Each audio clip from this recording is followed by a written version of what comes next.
सास की दुकान। लक्ष्मी जी की दो बहुएं थी, सुमन और राधिका, और दो बेटे, अजय और सुशील। लेकिन लक्ष्मी जी के बहू बेटे उनको अपने साथ रखने को तैयार नहीं थे। बहुओं के तेज स्वभाव के चलते लक्ष्मी जी को अपना ही घर छोड़कर एक किराए की कोठरी में रहना पड़ रहा था। कुछ दिनों से उनके बेटों ने उन्हें पैसे देना भी बंद कर दिया था। ऐसी स्थिति में लक्ष्मी जी ने अपनी जमा पूंजी से एक छोटी सी दुकान खोली। एक दिन शाम के वक्त, अजय सुनते हो, तुम्हारी माँ ने दुकान खोली है। दुकान अब इस उम्र में दुकान पर बैठेगी वो। अब क्या किया जा सकता है, माँ की तो बुद्धि सठिया गई है। मोहल्ले में मजाक बनाएंगे सब हमारा। अरे जेठ जी, इसमें परेशानी क्या है अगर सासू माँ ने दुकान खोली है? हाँ, राधिका ठीक तो कह रही है। अपनी दुकान पर बैठी रहेगी, कम से कम हमें परेशान तो नहीं करेंगी। हाँ, वैसे बात तो ठीक है। खुद के दो पैसे कमाएंगी तो कभी कभार हमें जो खर्चा देना पड़ता है ना, वो भी देने से बच जाएंगे हम लोग। फिर किस बात की परेशानी, खोलने दो माँ को दुकान, हमें क्या। वैसे भी अपनी कोठरी में चुपचाप रह रही है ना, चाहे दुकान खोले या मॉल बनाए, हमें उससे क्या लेना देना। अगले दिन सुमन अपनी सास की दुकान पर पहुंचती है। सासू माँ, आपकी दुकान में शक्कर है क्या? शक्कर जरा 1 किलो दे दीजिएगा। हाँ बहू है ना, लो बेटा, 1 किलो क्यों, 2 किलो ले जाओ। सोच लो सासू माँ, घाटा हो जाएगा आपको, पैसे नहीं देने वाली मैं। देखो सुमन, ये मेरी दुकान है और यहाँ पर जो भी कोई सामान खरीदने आता है उसे पैसे तो देने ही पड़ते हैं। अरे सासू माँ, ऐसा क्यों करी आप? अरे देखो ना, घर पर आपका बेटा और पोते पोती दूध में शक्कर डालने के लिए कब से इंतजार कर रहे हैं, जरा उनके बारे में तो सोचिए। अरे ऐसी बात है क्या? अब मुझे नहीं पता था। बहू एक काम करो, वैसे भी पहली बार आई हो ना, ये शक्कर तुम ऐसे ही ले जाओ, पैसे देने की जरूरत नहीं है। अगले दिन राधिका भी अपनी सास की दुकान पर पहुंचती है। प्रणाम सासू माँ, कैसी चल रही है आपकी दुकान? बस बेटा, जैसे तैसे करके काम चला रही हूँ। तुम बताओ, घर में सब राजी खुशी है ना? हाँ मम्मी जी, सब कुछ ठीक ठाक है। बताओ राधिका बहू, कैसे आना हुआ? कुछ काम था क्या? वो ना मम्मी जी, मुझे जरा 5 किलो आटा चाहिए था। मेरे पैर में ना बहुत दर्द है, इसलिए बाजार तक जाने में ना तकलीफ हो रही थी। घर पर बच्चे भूखे बैठे हैं, सोचा आपसे ही ले लेती हूँ।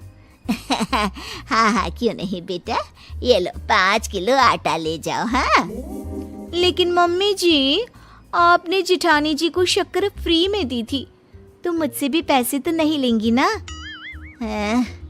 अच्छा ठीक है बेटा, कोई बात नहीं, तुम ऐसे ही ले जाओ, बच्चों से क्या पैसे लेना। कुछ दिनों के बाद लक्ष्मी का बेटा अजय दुकान पर पहुंचता है।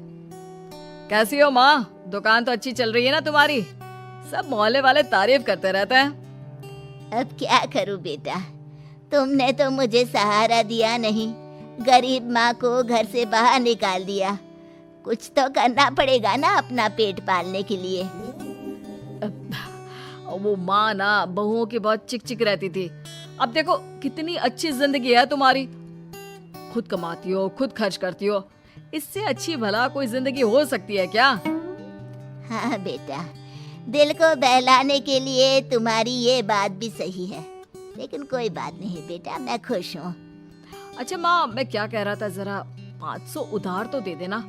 कमाल की बात है बेटा, तुम मुझसे पैसे उधार मांग रहे हो, तुम्हारे पास पैसों की क्या कमी है? अरे माँ, इस महीने की तनख्वाह नहीं आई और आप तो अपनी बहू को जानती है ना, उसे शॉपिंग करनी है, जल्दी वापस लौटा दूंगा माँ। ठीक है बेटा, ये लो 500 रुपए, लेकिन देखो कुछ दिनों में वापस दे देना, मुझे अपनी दुकान के लिए माल भी तो खरीदना है। हाँ ठीक है माँ, जल्दी पैसे लौटा दूंगा। बहुत दिनों तक अजय अपनी माँ लक्ष्मी के पैसे वापस नहीं देता और सुमन और राधिका बार बार किसी न किसी बहाने से अपनी सास लक्ष्मी की दुकान से बिना पैसे दिए खूब सारा सामान ले आती है, जिसकी वजह से लक्ष्मी को अपनी दुकान में बहुत घाटा होता है। फिर एक दिन जब राधिका सामान लेने के लिए लक्ष्मी की दुकान पर पहुंचती है, सासू माँ, जरा वो 1 किलो दाल तो देना। नहीं बहू, अब मैं तुम्हें या सुमन को कोई सामान फ्री में नहीं देने वाली। तुम लोगों ने कभी कोई मदद नहीं की मेरी, उल्टा मेरी दुकान से फ्री का सामान ले जाकर मुझे मुश्किल में डाल दिया है। लेकिन मम्मी जी, हम तो आपके बच्चे हैं ना। अगर इतना ही मेरे बच्चे हो तो फिर मुझे घर से बाहर क्यों निकाल दिया? देख बहू, अब मैं तुम्हें 1 रुपए का सामान भी फ्री में नहीं दूंगी। और जाकर सुमन को भी कह देना, आए दिन तुम्हारा पति मुझसे उधार ले जाता है और वापस भी नहीं लौटाता। राधिका गुस्से में घर वापस आती है। घर आने के बाद, क्या हुआ राधिका, बहुत गुस्से में लग रही हो तुम? सासू माँ की दुकान पर गई थी ना? सासू माँ का तो कुछ करना पड़ेगा, जब से ये दुकान खोलकर बैठी है। अक्कड़ तो देखो उनकी। अरे लेकिन हुआ क्या है? होना क्या है, दाल लेने गई थी, मुझे 4 बातें सुनाकर उल्टा भेज दिया, कुछ दिया भी नहीं। ये तो सासू माँ ने ठीक नहीं किया। देखो मेरे पास ना एक बहुत अच्छा प्लान है। कैसा प्लान भाभी? हम अपनी सासू माँ की दुकान में किसी चोर से कहकर चोरी करवा देते हैं और सारा सामान अपने घर मंगवा लेंगे। उसके बाद हमारे पास फ्री में सामान भी आ जाएगा और सासू माँ की अकल भी ठिकाने आ जाएगी। ठीक है भाभी, मैं आपका पूरा साथ दूंगी। अब जल्दी से ये काम करवा दीजिए। और 2 दिनों के बाद सुमन और राधिका एक चोर से मिलकर लक्ष्मी की दुकान में चोरी करवा देते हैं। हे भगवान, ये क्या हो गया?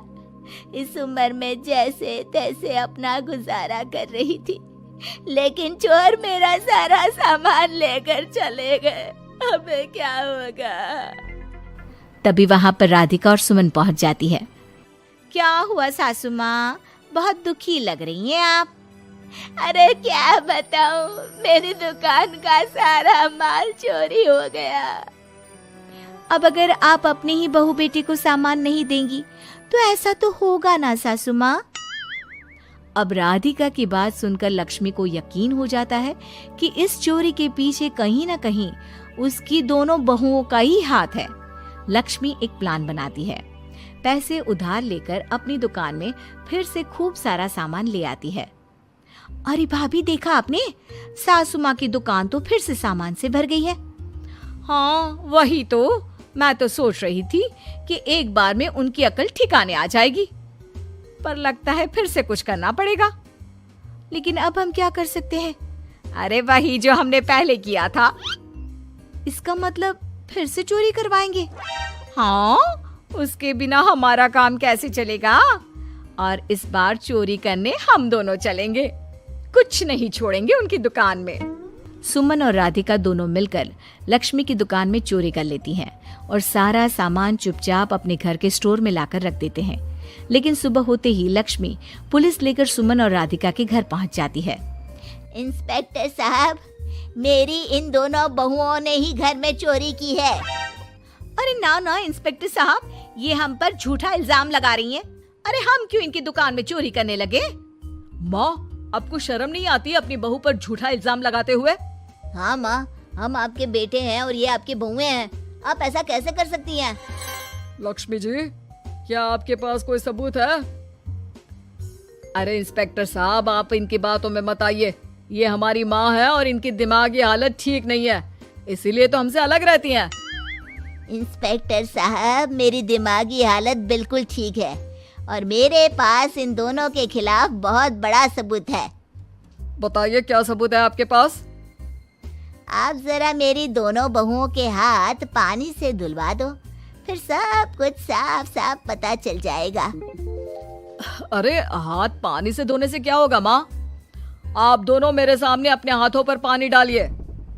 जैसे ही राधिका और सुमन अपने हाथ पानी में डालती हैं, उनके हाथों का रंग लाल हो जाता है और ये देखकर सब लोग हैरान रह जाते हैं।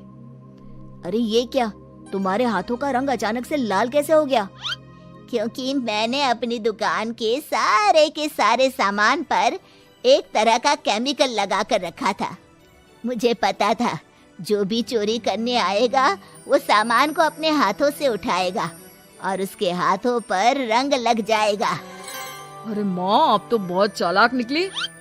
इसे चालाक नहीं बेटा, बुद्धिमान कहते हैं।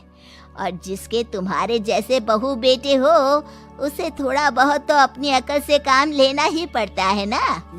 शर्म नहीं आती आप लोगों को अपनी ही माँ को परेशान करते हुए? हमें माफ कर दीजिए सासू माँ, हम आइंदा ऐसी गलती कभी नहीं करेंगे। और हाँ, आपको अपने साथ रखेंगे, आपकी सेवा करेंगे और पूरी इज्जत भी देंगे। हमें माफ कर दीजिए।